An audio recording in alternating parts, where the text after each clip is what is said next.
Audrey, and she's 46 years old. And Audrey has really lost predominantly her entire malar, which is the apple of the cheek, and it's created kind of a heaviness to the nasolabial fold, and it's making her eyes look a little tired, even though she's not, huh? And so you can see right here that volume loss, and then on this side. So we're going to be using some Restylane Defyne, and we're going to get that restored for her. And we're also going to be using Dysport in between her eyebrows, her forehead. So we're going to be starting first. I'm going to be doing a little cheek restoration using Restylane Defyne. And Audrey, you can go ahead and close your eyes. And here's a poke. And we're going to be using a total of 1.5 syringes per side. You might hear that little kind of entry, that gurgle sound in the beginning. Really nice. You're going to just see instantly how this just plumps up the face. Softens under the eyes, even though I don't really have to go under the eyes too much. Helps to support the nasolabial fold. Gives back that beautiful apple of the cheek, and we tie it into the beautiful cheekbone. Alright, good. Alright, let's do a little massaging there. So when we get that heavy volume loss right there, it disconnects this skin right here from the cheekbone and makes that fold more prominent. So the mistake that people make is that they think they need filler around the mouth here, and when you put filler in the mouth here, when you actually need it here, you can quickly kind of augment the mouth here and making it kind of push out the wrong way. Kind of, I describe it like a simian, like monkey mouth. And so that happens a lot when people get fillers in the wrong place. So by restoring this apple of the cheek, here's a poke, it's going to help hold up that nasolabial fold, and she's not even going to need to have anything around the mouth, because your mouth looks really super youthful. There's no volume loss. It's gorgeous. There you go. How are you doing? Great. It's good. Yeah, so Audrey's got numbing in there, and that really helps. And again, all these fillers these days have lidocaine in them, which makes a big difference in terms of pain. Good. And I'm putting in these layers, filling in the holes, and I can feel it when I'm injecting. I can feel the holes because it actually will be less resistance against the needle. And then I also visually am looking at the area. And then when I can feel the remaining, so right here I can feel that I still have a hole there that I need to go in and put some restoration. Right there. Okay, here's a poke. And because she really needs this volume, it is literally just sucking it in the skin. It's like, give me some volume. Go. And I like to bring it up and back.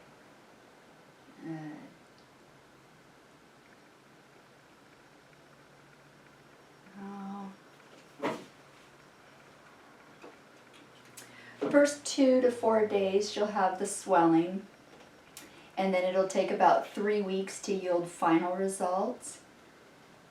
And but within the next couple of days, as the swelling goes down, she'll start to see things kind of come together. I'm real patient with fillers. It doesn't, could I inject within the 3 weeks? Sure, but it's about taking the time and being patient with it and making sure that it's the right amount for the patient and that we're just not overdoing it. I never have to want to use, like a hyaluronidase or something like that because it's been overdone. So my entire career I've never used hyaluronidase, and I don't plan on starting anytime soon. So the best thing to do with fillers is make sure it's enough and taking the time to layer it slowly. So I often talk about the cake versus the frosting. All right. And I'm just molding this, softening down those edges, pulling that back. And people often go, what am I doing here? It's not that I'm really massaging the area. I'm checking for holes. I'm checking to make sure that that filler feels real even in there, and feeling across that malar fat pad right there and seeing how that connects with that cheekbone. So just like that, what a beautiful difference between her right side and her left side. Let me take a look. Amazing.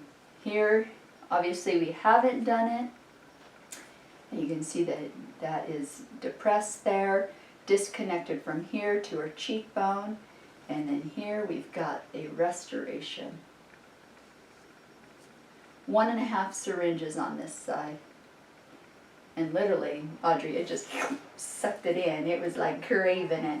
Okay, so before I move on to the other side, I'm going to do her Dysport.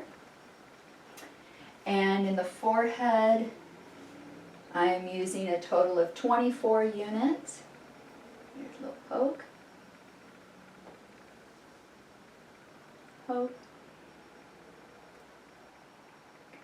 Poke. And between, Botox, Dysport, Xeomin, they're basically all going to be doing the same thing. And I say, try them all. Maybe one company will have a rebate while the other one won't, and that'd be a good time to try one of the competitors. But for me personally, I use them all. Right. So what I do in the forehead is just little pepper pokes, each one just a few units of the Dysport, and that gives a nice even result in the end. Okay. Now we're going to do in between her eyebrows, and this will be a total of 66 units in between. And these numbers, we came up with these numbers because I've been doing her treatments for a while, and that's how I know what works best for her. Good. And poke. Beautiful.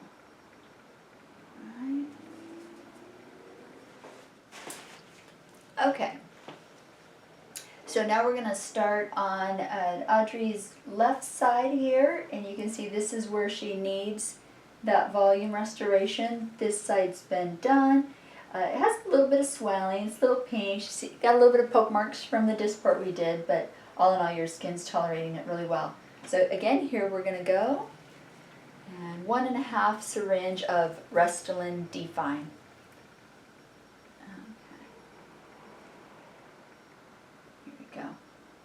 And I've been using a lot of the Defyne because it gives me some good structure without a lot of excess kind of pulling of water.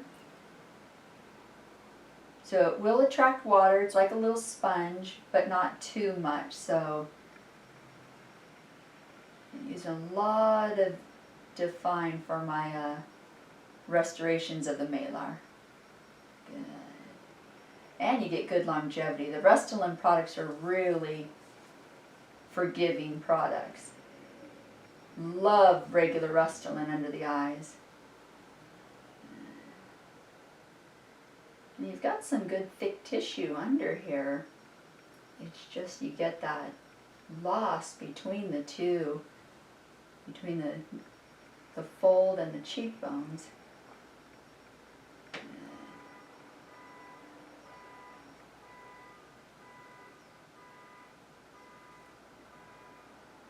And I'm just picking this up and back, supporting that nasolabial fold.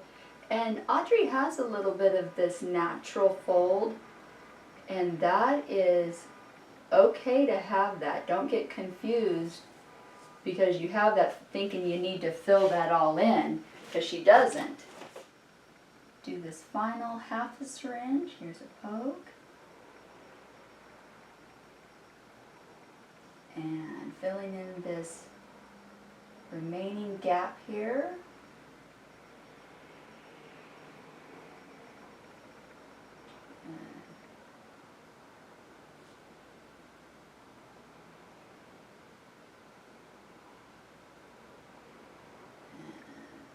There's a hole. So filling where the holes are, whether it be the resistance on my needle or visually, or by me feeling the area and feeling where that remaining holes may be. But ultimately taking that and tying it back into that gorgeous cheekbone, trying to make that seamless, holding up the nasolabial fold, giving that vertical up and back lift. So this is Audrey. This is 3 weeks later on her final results on a cheek restoration. Oh, Audrey, you look absolutely beautiful. So, good job.